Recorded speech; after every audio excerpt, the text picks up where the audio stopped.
Hi Reflectors, thank you for joining me today for your weekly intuitive reading. I'm cutting things a little bit short this week since I haven't been feeling that well. Just trying to conserve my energy, but I wanted to show up anyways. In case you're new to the channel, I do my readings based on your human design type, and you can find your type by clicking one of the links in the description box below. And if you are a reflector, then this might be the message for you.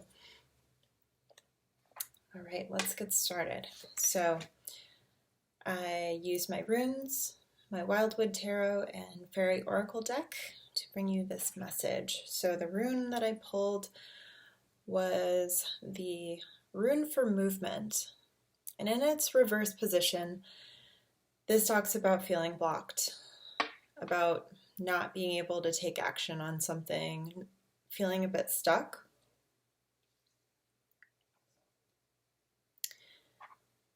And then the first card that comes out is the Hearthfire. This card has been coming up a lot, but I think this comes up in a unique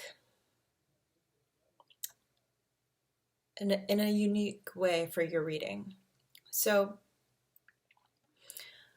they're all gathered around after, things have been difficult. It's been a long day of hunting and gathering, and they're all around the fire having a beverage or two, and just sort of feeling that warmth and strength from each other. So the clarifier card for this is Lease the Shadows. Lease the Shadows talks about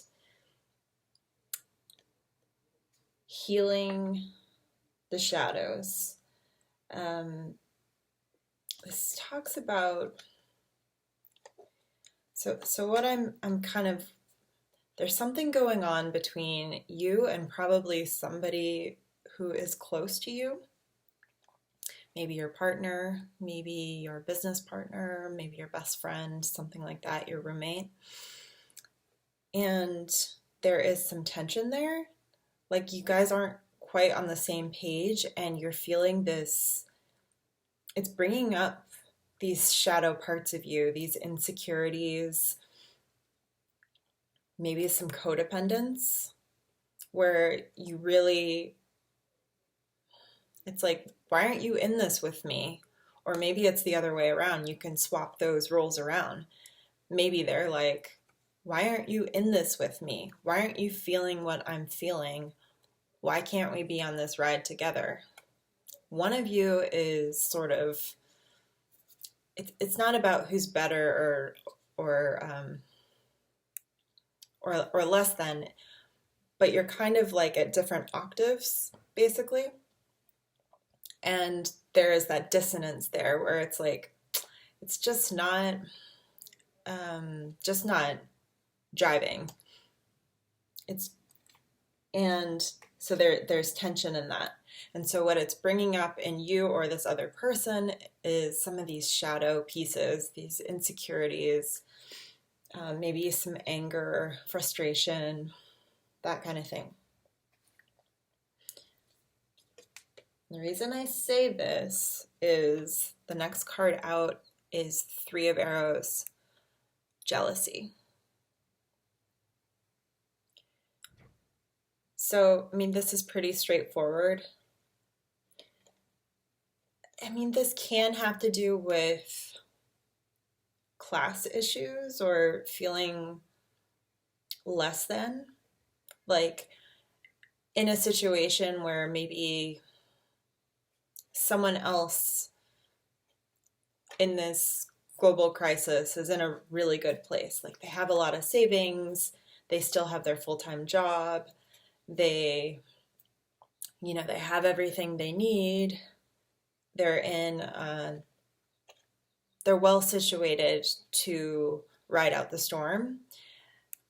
And maybe the other person is, or you or them, is feeling like I lost hours, or I lost income.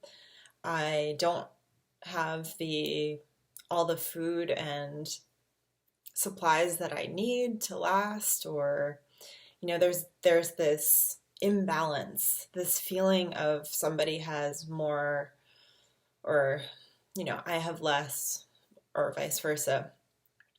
And it creates that tension.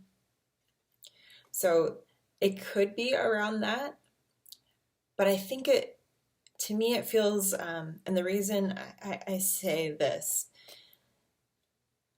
is because, so the clarifier card for jealousy is Penelope Dreamweaver.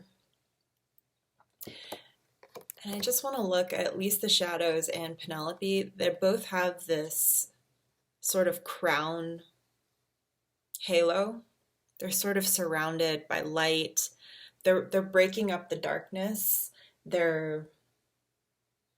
She's moving freely through the shadow and bringing in the light. And this is, we're talking about higher consciousness, crown chakra here. And a lot of times we do this higher work in our dream state in the astral plane. So this could be about you and someone else being on these different vibrational levels. And that doesn't mean that you won't ever match up again, but right now there is this break. Like it's like you can't hear each other. You can't be on the same level. And so it's causing this tension. It's causing some disruption in the harmony of maybe your home life or your work life, whatever that looks like for you. So that's kind of what I think is going on. And with this being reversed, I think it talks about you being blocked, but I also think it talks about it might not be the time to make any rash decisions. If you really feel like it's, you need to close out this chapter or this relationship or something, you can do that. But you might want to take some more time to feel into it, to feel all of this, because, it's coming in quickly. And sometimes we all need time to adjust, and we need time to integrate. And we don't all do it at the same pace. So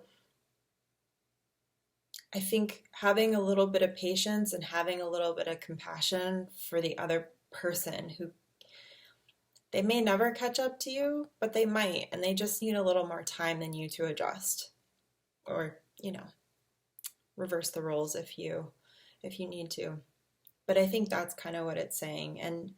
But also, if you are going through this sort of ascension process and you are finding success or freedom or abundance or this movement, and someone else is really in this stuck place,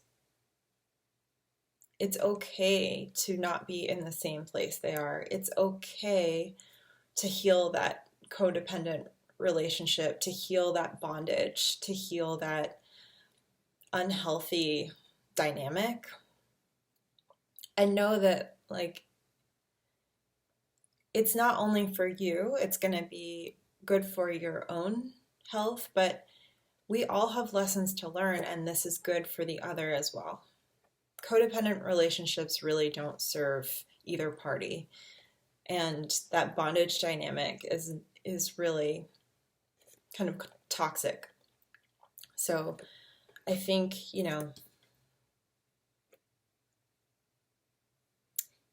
if you're ascending, you're moving on, you're going to start connecting with this new community, and it might leave the other feeling left out. And we have to find a balance there, to not take on someone else's stuff, but to also really know that it's okay to be on our own journey, and know that it's okay that we are going to form these new relationships, these new alliances with people who are on the same path that we're on, a similar path, similar vibration, and that's okay. So that's your message for this week. Thanks for joining. If you want to write anything in the comments, I'd love to hear from you. And I will see you next Thursday. Take care. Bye.